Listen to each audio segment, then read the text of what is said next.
मुझसे नफरत करने वाले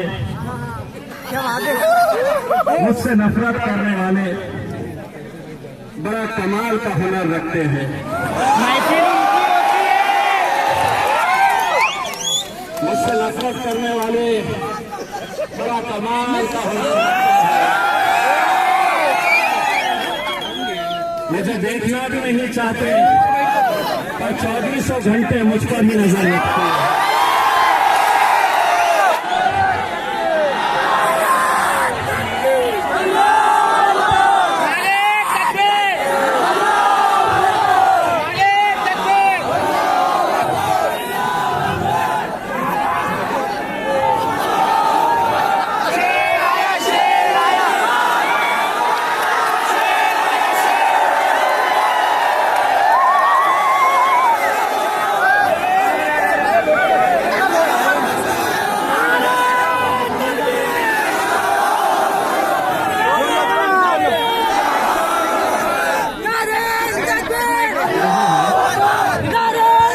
मुझे देखना चाह रहे हैं।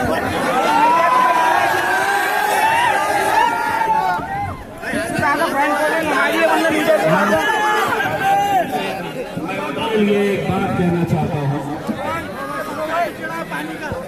मुझसे नफरत करने वाले बड़ा कमाल का हुनर रखते हैं। मुझसे नफरत करने वाले बड़ा कमाल का हुनर रखते हैं। मुझे देखना भी नहीं चाहते और 2400 घंटे मुझ पर ही नजर रखते हैं।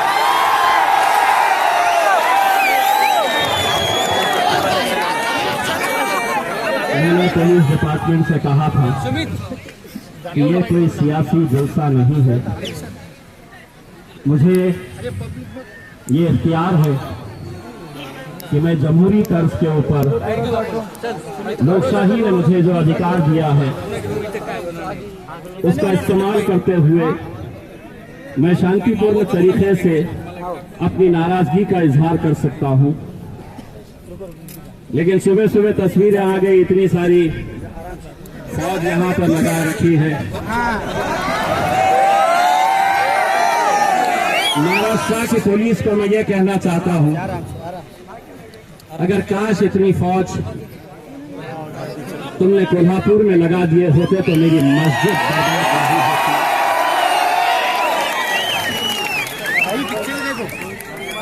मैं तो अमन से बात करने के लिए आया हूं और आप मुझे रोक रहे हैं। मैं यहां पर ये बात करने के लिए आया हूं कि इस मुल्क के अंदर ज्यादातर लोग अमन चाहते हैं, शांति चाहते हैं, लेकिन कुछ ऐसे अनासर भी हैं जो लड़के बीच में नारे लगा रहे हैं। जरा अपने जोश को काबू में रखिए। जो लड़के नारे लगा रहे हैं, अगर आपको सुनना नहीं है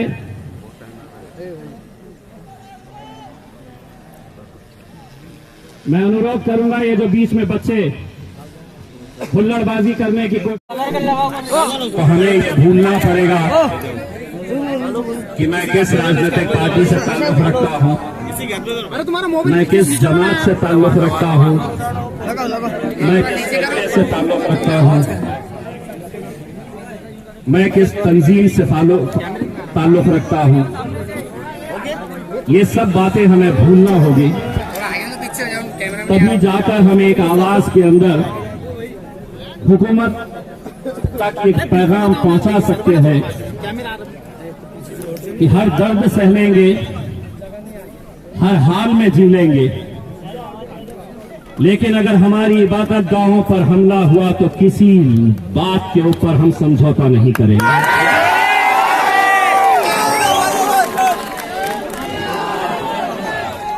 आज जिस तरीके से कोल्हापुर में जो मंजर हमें देखने को मिला, कुछ बातें आपको भी समझना बहुत जरूरी है। हमने देखा बहुत कुछ, पढ़ा बहुत कुछ। कोल्हापुर के विशालगढ़ में एक किला है जिसके बाजू 1702, जितना इतिहास मैंने पढ़ा है, 1702 से वहां पर एक दरगाह है। 1702 कहां और आज किस वक्त के अंदर हम रह रहे हैं। जिस दौर में ये दरगाह थी, उस वक्त ना उसे छत्रपति शिवाजी महाराज ने, न छत्रपति संभाजी महाराज ने उसे हटाने के लिए कुछ कहा, कुछ बोला। लेकिन आज उन्हीं का नाम लेकर अपने आप को शिव भक्त कहने वाले चंद गुंडे खुलेआम इस तरीके से वहां पर जाकर एक दरगाह, उसको नुकसान पहुंचाने के इरादे से, कुछ पूना से आते हैं, कुछ दौंड से, कुछ सतावा से, कुछ कोल्हापुर से, कुछ सांगली से, एक दरगाह, अगर उसके अतराफ कोई अतिक्रमण है तो सुन ले, अगर वो अतिक्रमण हटाना है तो कायदा है, कानून है। इसका मतलब ये नहीं है कोई लाठी, डंडे, पत्थर और तलवार लेकर जाएगा और अपनी ताकत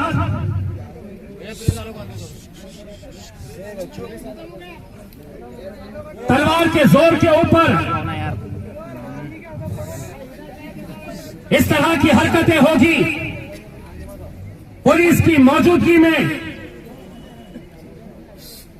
क्या सीआईडी नहीं थी? क्या इंटेलिजेंस को नहीं पता था कि कितनी गाड़ियां पुलिस ये गुंडों की पुणे से निकली है? क्या आईबी को नहीं पता था? लेकिन जब हुकूमत की सरपरस्ती के अंदर इन गुंडों को खुली छूट दी गई है, आप इम्तियाज जलील के घर पे आइए, मैं वो बर्दाश्त कर सकता हूं। लेकिन मेरी मस्जिद, मेरी इबादतगाह, वहां पर मेरी कुरान शरीफ को जलाया जाता है, जानमाज को जलाया जाता है। जिस मेंबर पर खड़े रहकर हम इस मुल्क में हमारे मौलाना, हमारे उलमाए दीन उसी मेंबर के ऊपर खड़े रहकर इस मुल्क के अंदर अमन रहे, भाईचारगी रहे, इसकी दुआ करते हैं, वो मेंबर को भी तोड़ दिया जाता है। मस्जिद के ऊपर मीनार पे भगवे झंडे लेकर कैसे तोड़फोड़ की जाती है, कैसे नारे लगाए जाते हैं। मैं उन तमाम गुंडों से एक बात पूछना चाहता हूं, आपका मजहब, आपका धर्म आपका है, मेरा मजहब मेरा है। लेकिन जब मस्जिद में आप आतंक मचा रहे, तोड़फोड़ कर रहे, हाथ में भगवे झंडे लेकर भगवान राम के नारे लगा रहे, तो मैं तुमसे पूछना चाहता हूं, किस मजहब ने और किस भगवान ने तुम्हें यह इख्तियार दिया है, ये इजाजत दी है कि जाओ किसी दूसरे मजहब की इबादतगाहों के अंदर जाकर इस तरह की तोड़फोड़ करो? मेरा मजहब क्या है, बहुत दूर जाने की जरूरत नहीं। इसी किरारपुरे के राम मंदिर के ऊपर जब हमला हो रहा था, याद आया क्या? तो कोई हिंदुत्ववादी संगठन का माइका लाल वहां पर आकर खड़ा नहीं हुआ था। अगर वहां पर चट्टान की तरह खड़ा था तो इम्तियाज जलील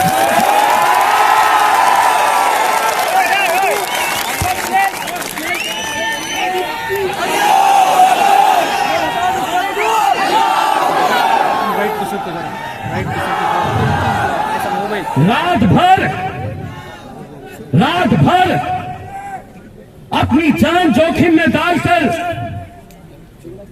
इम्तियाज जलील वहां पर तुम्हारी मंदिर, तुम्हारे आस्था का स्थान, उसकी सुरक्षा के लिए,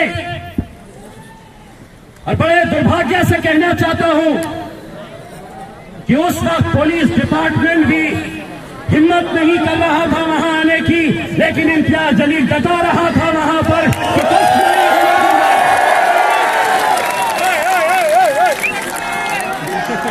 हमारी नाराजगी सरकार तक पहुंचाने के लिए आए हैं।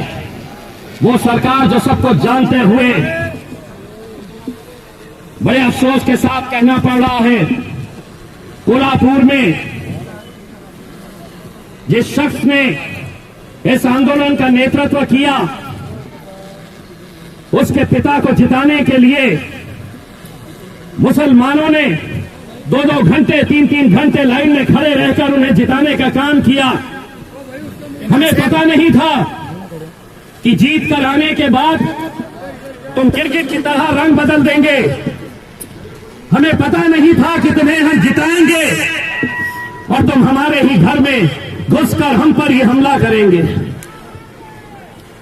ये कैसा खेल चल रहा है? ये अपने आप को छत्रपति संभाजी महाराज कहने वाले वो इसका नेतृत्व करते हैं। तोड़फोड़ होती है, घरों में घुसते हैं, मस्जिद के अंदर हमला किया जाता है और उनके पिता शाहू महाराज, जिनकी हम इज्जत करते थे, वो 3 दिन के बाद जाते हैं और लोगों से अपील करते हैं कि नहीं, शांति बनाए रखो। 3 दिन तक सो रहे थे।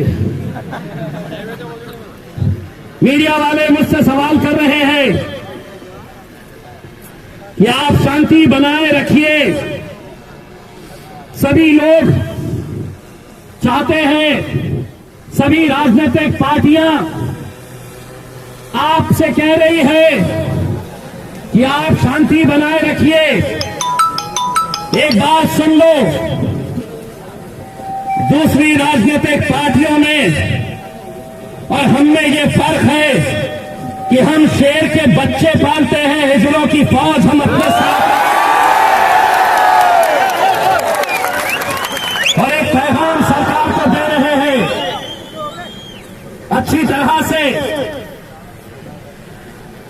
ये एक बार हुआ है और हम उम्मीद करेंगे कि ये आखिरी बार रहे।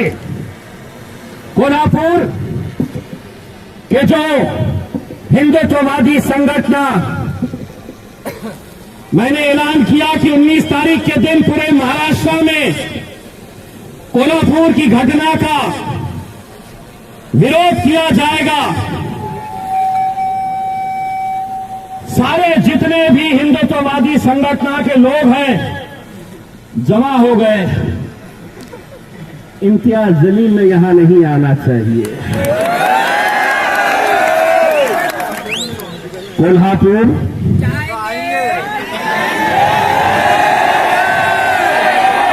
तुम्हारे बाप का शहर नहीं है। इम्तियाज जलील हिंदुस्तान के अंदर कहीं भी आ सकता है, जा सकता है। और ये मत समझना कि इम्तियाज जलील वहां नहीं आने वाला। बैंड बाजा बारात के साथ आने वाला है।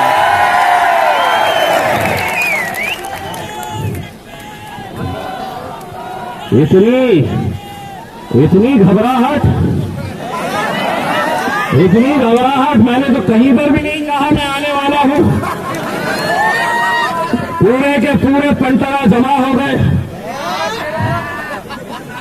एक ने ऐलान किया अगर वो आया तो हमने ऐसा इस्तेमाल करेंगे। अरे मैं वहां पे आऊंगा ना, तेरे लिए नान की 2 रोटियां लेकर तो तेरे कोल्हापुर की क्या मशहूर चीज है तूने मुझे बताया, लेकिन मेरे शहर का नान खलिया क्या है 2 निवाले तेरे को दिखाया। जरा से शरीफ क्या हुआ जो आ रहा है। एक बात मैं आप लोगों से पूछना चाहता हूं मेरे भाइयों, क्या ये सच्चाई नहीं है कि इस मुल्क के अंदर जितने भी सेक्युलर अपने आप को कहने वाली पार्टियां हैं, जितनी भी, उनको जिताने में सबसे बड़ा किरदार अगर किसी ने निभाया है और निभाना चाहिए था, क्योंकि हम नरेंद्र मोदी और उनकी हुकूमत के खिलाफ है, मुसलमान ये उम्मीद के ऊपर कि ये हमारा साथ देंगे। लेकिन आज पूरे महाराष्ट्र के अंदर जहां कहीं पर भी, चाहे वो कांग्रेस हो, राष्ट्रवादी कांग्रेस हो, शिवसेना हो, ये जब निवेदन देने के लिए जा रहे हैं, इनकी तस्वीरें जरा गौर से देखो। उन तस्वीरों के अंदर गैर कौम का कोई आदमी उनके साथ खड़ा नहीं नजर आ रहा है। देखो गौर से, एक पैगाम है, एक मैसेज है आपके लिए कि जब तुम पे आफत आएगी तो तुम्हारी लड़ाई तुम्हें खुद लड़नी होगी। सियासत के वक्त सब तुम्हारी चौखट पे आएंगे। क्या वजह है कि राष्ट्रवादी का क्या एक भी गैर कौम का नेता, क्या कांग्रेस का एक भी गैर कौम का नेता हमारे साथ नहीं, कम से कम अपनी पार्टी का निवेदन देते वक्त क्यों नहीं जा रहे? क्योंकि वो अच्छी तरह से जानते हैं कि हमें आपकी जरूरत सिर्फ इलेक्शन के वक्त में है। बस फिर आपकी मस्जिदों पे हमला हो, आपकी कुरान मजीद जलाई जा रही है, पूरे मस्जिद में जानमाज जली हुई हालत में पड़ी हुई है। मैंने कोल्हापुर के जिम्मेदारों से बात की। मैंने कहा कि अगर विशालगढ़ के अंदर कोई अतिक्रमण है, किसी को बेघर किया जा रहा है, चाहे फिर वो मुसलमान हो, हिंदू हो, बैरिस्टर असदुद्दीन अवैसी साहब ने कहा कि अगर वो बेघर है तो इंशाअल्लाह मजलिस उन्हें घर देने का काम करेगी। मैंने कोल्हापुर के जिम्मेदारों से ये कहा कि आप पहचानिए, गरीब का कोई मजहब नहीं होता है मेरे भाई। वो रोजी रोटी कमा रहा होगा, छोटी मोटी दुकान चला रहा होगा, लेकिन आज उसे अगर बेघर किया जा रहा है तो मैं आपको आपके जरिए ये पैगाम दे रहा हूं कि इंशाअल्लाह कोई भी बेघर नहीं रहेगा। मजलिस तुम्हें सहारा देने के लिए वहां पर आएगी। किसी को भी किसी के आगे हाथ फैलाने की जरूरत नहीं है।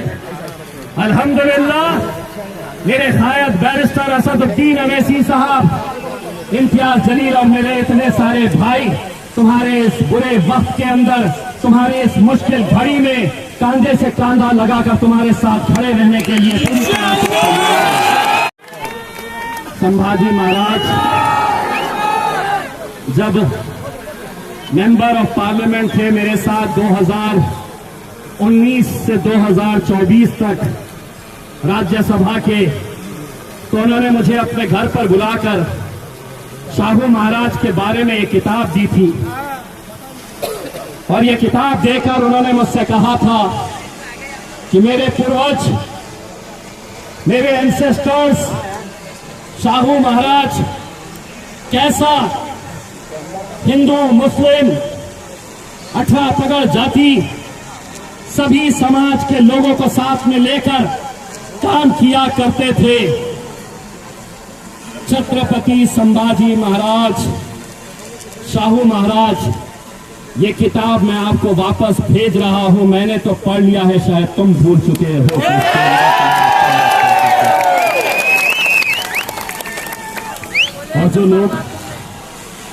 और जो लोग ये कह रहे हैं,